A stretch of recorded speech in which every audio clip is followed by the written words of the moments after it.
Hi, it's Phil Kerner, the Tool and Die Guy, and welcome to Toolroom Tuesday. And before we take just a second to tell you a little bit about what Toolroom Tuesday is all about, first of all, that little montage at the beginning, that video of me working, that wasn't sped up at all. That's me in real time. Think about that. So anyways, quickly, Toolroom Tuesday. What we're going to do here is, I'm surrounded by so much information here in the studio, and a lot of history, a lot of really cool stuff. And they're always not really a lesson for the toolanddieguy.com, but maybe it's a way for me to just put some stuff out there. Now, if you love tools, and you love manufacturing, and you love the history of manufacturing, and building stuff, I think you're going to like this. So, a few things too we'll do is talk a little bit about updates and what's going on in the tool and die business, and what's going on, tool and die guy land. So let's start with that. So this month, after being online for about almost 8 years in January, I recorded my first video at the Tool and Die Guy.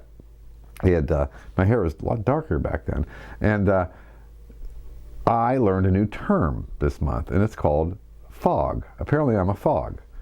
For those of you who don't know what a fog is, the first word, it begins with an F, the second word is old, and the third word is guy. Effing old guy. So apparently I'm a fog.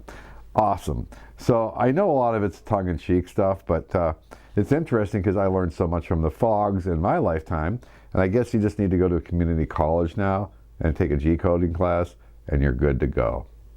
So good luck with that. Let me know how it works out for you. So Toolroom Tuesday, a couple other things that we're going to talk about here. I've got some tools for you to build, some stuff I discovered, some really cool drawings, and finally a few updates on some things I'm working on. So tonight's program is, again, just to get you guys back in the loop a little bit, surrounded by, again, so much stuff down here. So let's get it all out there, and I hope you enjoy this. Okay, up first we have a set of V-blocks. Now, not a big deal, I understand, okay, but these are kind of cool. I was going through some stuff the other day, and as you guys know, I have a lot of tools.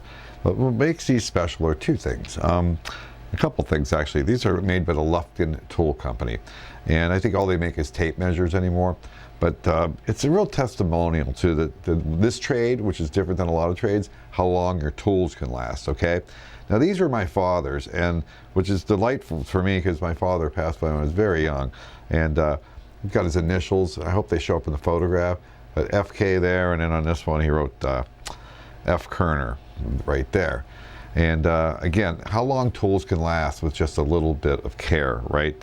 He passed away in 1969, and look at these things. A few small pits that I could probably just use some 800 paper and rub it out, but they haven't been used in years because I've got so many V-blocks. But this is a very special set, and one of the things I liked about the Lufkin stuff was, you don't see that much anymore, was their very unique logo, the script writing, very cool, very unique. And these are a set of number 905 V-blocks. So what's fun about these, of course, they have a small V on one side and a larger V on the other side. Now, which brings me to another little pointer for you guys. I don't know if you guys have what I call rusty fingers. I had them a little bit when I was younger, and what that means is after you touch something, if you don't wipe it carefully, you put it away, and the next time you go to use it, it's got surface rust all over it. And when I started the trade, I was just a teenager, and I think back then I had a lot of stuff going on in my system. But one of the things you can do with your tools, I've got these micro fiber cloths, and these are really nice. Before you put your precision tools away, just wipe them off with one of these, okay? Now, it's kind of funny. I bought these just today, and I'm glad I could find some gray ones, because usually they sell them in much more like bright yellow and that. Well, this is going to be in the shop. And by the way, keeping a couple of these work really good for wiping your glasses off too. It's funny, I went into Bed Bath & Beyond of all places today. We're up that way. So this is the box. These microfiber cleaning cloths, but I had asked the lady for, do you have any microcloths? And she kind of stared at me, and then I realized, wow, micro cloths would be really, really, really tiny, right? So you want the microfiber cleaning cloths. This was a 10 pack for $10, and we'll get some good use out of them. We'll take two of them to work. I'll probably take one of the white ones for my glasses and one of the gray ones for, again, wiping off my tools before I put them back in my Gerstner box. One little thing to keep the rust off of them. All right, next up is going to be a really cool set of little, what we call spacer blocks, and or space blocks. And let's take a look at these. And what I love about these are my brother Freddie's. He passed away a few years ago. He would have bought these in the early 60s. And I love the name on them. I mean, really, Realmike's Toolroom.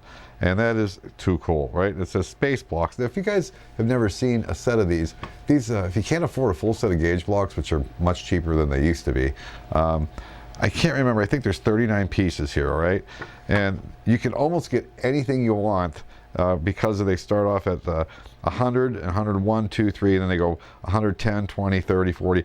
You can add up almost anything. It's a little more difficult than gauge blocks. You have to cheat sometimes and think about it a little bit more than you would with an 81 piece set.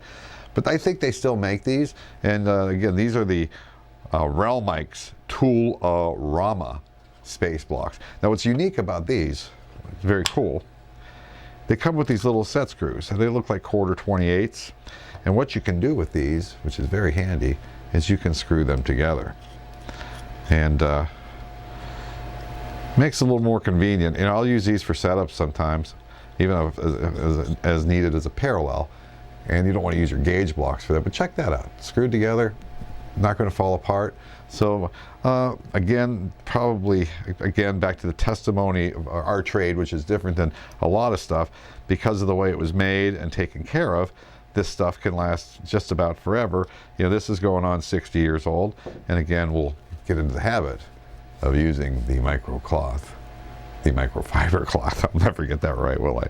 All right, and wipe them down a little bit, get my fingerprints off of them, and put them away. These are really nice.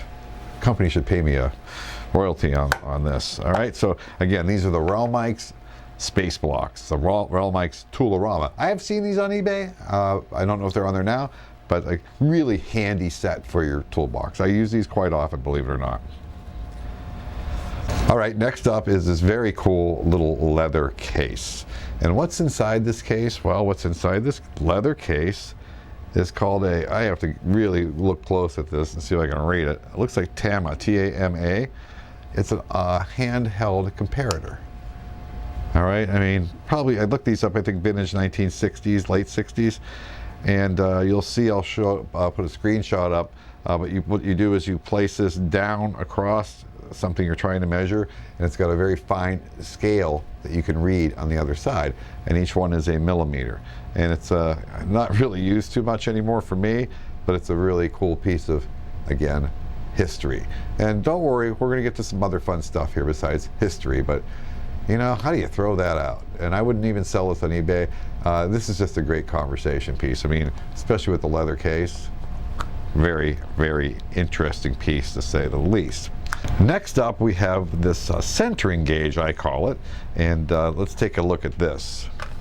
Comes in a little plastic case. I got this at an auction a few years ago. And it took me a little bit to figure out what this is used for. And I asked a couple guys at work if they knew what it used for. Let's see what we've got here. We've got this V cut in here, okay? And then we have a level. And what this is used for, basically, okay, if you believe it or not, for you lathe guys, you know how you're trying to get your tools centered? Well, now you can center it by using the level on the other side. So I can't do this the right way because it would look like this, I guess, and you would make sure you're on the center of your piece by placing the V up against your round stock. And when your tool hits the V, you should be level. That means you're at center. There's a lot of tricks for doing that. I guess this would be one of them. Interesting, I've never seen another one of these again. It was made by SPI. Still have the instructions in case I ever want to use it. Let's see what they actually call it. The machine setup gauge. Well, that's pretty complex. And basically they are showing there, I'll try to get a picture of this. You set your cutting tool like that. Let's see if I can get this centered right. Kind of shows what to use it for. I wonder what they sold these things for. I don't know, but I have one. How do you like that? Interesting. Next up is the Starett combination square. Huh. We all have one of these, right? Well, let's take a look at this guy. Now I've got the whole set. I just brought the square part home. I've got the centering gauge and the protractor also. You know, I paid a lot of money for this in 1980, okay? And I think they're online. I'll show a picture here in a second. $359 or something like that for a brand new set. Now, you think to yourself, who would ever pay $360 for a combination square? How accurate are they? Well, you know, I always wondered that myself. And in this next little video clip, you'll see me on my surface plate where I set this thing up and put a very expensive magnetic cylinder square, $300 Merkins magnetic cylinder square, and check this for squareness. Pretty incredible. This is probably as square as most solid squares are, believe it or not. And for a part that actually is tightened by a thumb screw, that it can repeat that well, that's why you pay that much for this. First of all, again, back to how long tools last if you take a little care of it. Yeah, this has got some wear on it. I've used it a lot, but there you go, right there. It's been in use for 40 years, and it's still amazingly square. Pretty nice piece of equipment. If you get yourself a used one, that's great, and you'll have it the rest of your life for sure. Nice piece, but I think people are always shocked at what you pay for so much for. That's why you buy a Starett.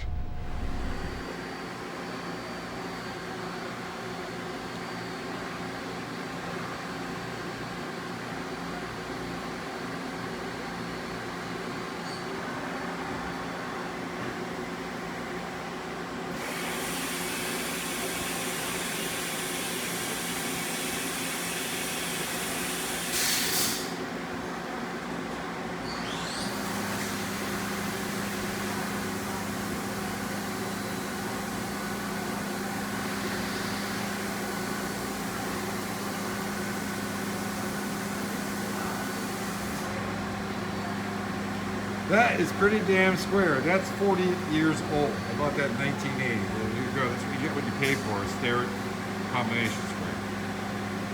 And finally, came across something very cool this week. I was building a job, and I needed to use some gauge pins for go and no-go, and they were tiny, 84,000s and 90,000s. And I found this really cool gauge pin handle in the inspection room. So I started to take a look at it, and it's called a Tommy gauge handle, and it says go on it and no go. It's raised lettering. Well, if you really inspect this thing, it's got a patent on it, and it's a die-casted part. Basically, this one's been kind of hammered, right? It must have broke. Somebody welded it here, but it holds several different size pins, and it keeps them from rolling around on your bench when you're in between parts, and it's really clear which one's a no and go and no go. Especially if you're just training an operator or somebody doesn't know that much and you don't want to be screwed up between, you know, go and no go. Here you go. Unfortunately, the Tommy gauge the Tommy gauge handle is no longer made. I couldn't find them anywhere, and the few I did find, the listing had expired. So what do you do when you think something's really cool like this and you'd like a better one and you can't buy one? Well, you make your own, and there you go. And this is a pretty quick project. Just a couple pieces of aluminum. Instead of stamping it with go and no go, I've just got the red and green here. I think we can figure out which is go and no go. If you have a problem with that, email me, we'll straighten you out. But same deal, bunch of little V's on one end, same matching V's on the other end, and then different ones here, so it handles up to, I know the pins in here are 060 and 061, so it goes down smaller than that. So nice piece. This is just a 1032 with one of those little cap screw plastic knobs you can buy and press on. But I love this thing. I love this thing. I want to marry this. Really cool. So what I'm going to do is sketch this up, and you can check out the plans at thetoolandieguy.com. There's always a link there on drawings for sale. And if you want to build one of these, I guarantee you're going to love this thing. It's really, why do we lose focus? It's really handy. Very handy. And the Tommy gauge. I have something else to show you on that. But wait, there's more. I actually found these drawings online, and I don't know if you knew this or not, but when you look up a patent number, there's a patent number on the side of this part. If you just type that in, and it brings up Google Patents. And these are pretty cool drawings. Let's back off that a little bit so you can see the whole thing maybe. How they used to do things. You know, this is all hand drawn, of course, in 1968. It was filed February 7th, 1968, and it was approved on June 2nd, 1970. It's got the signature of the inventor, Elliot Thompson, and by the attorneys. So that's a couple drawings here, and they've made it very fancy. There's a lot of details on this for a very simple part, but maybe that's what you do when you're going for a patent, to make it look like it's more complicated than it is. Look at the section view. I mean, look at that. Isn't that amazing? All done by hand. All right, so that is an interesting piece there, and you could build that. Again, those tools will be, that plan should be up and running over the Tool and Die Guy soon. And finally, an aluminum part with a bunch of fins on it. What are we going to do with this? Well, let's see here. This part is 20 inches long, but they sawed it off at 20 1/8. And now I've got the task of machining these ends.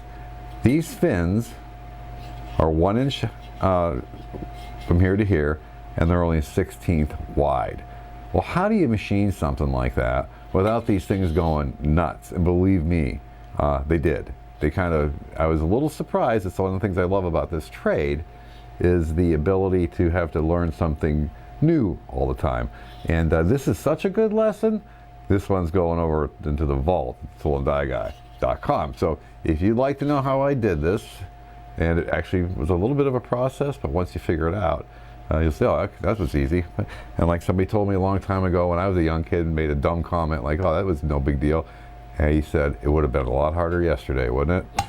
So that's it for today's lessons. It's poor camera's having a lot of trouble focusing on all that detail, apparently. There we go. All right, so I hope you found all this stuff informative. So that's it from here, snowy Erie, Pennsylvania already, right? So couple things, a little update on Working Hands Radio. You know, that was a lot of fun, and I've taken a few months off of that. But you know, we got about 27,000 people that listened to that program over that first 20 weeks. So there was something going on there. And what we're going to do now is turn it into a podcast. I'm going to be interviewing people who have a unique story to tell about the trade. So if you're one of them, contact me.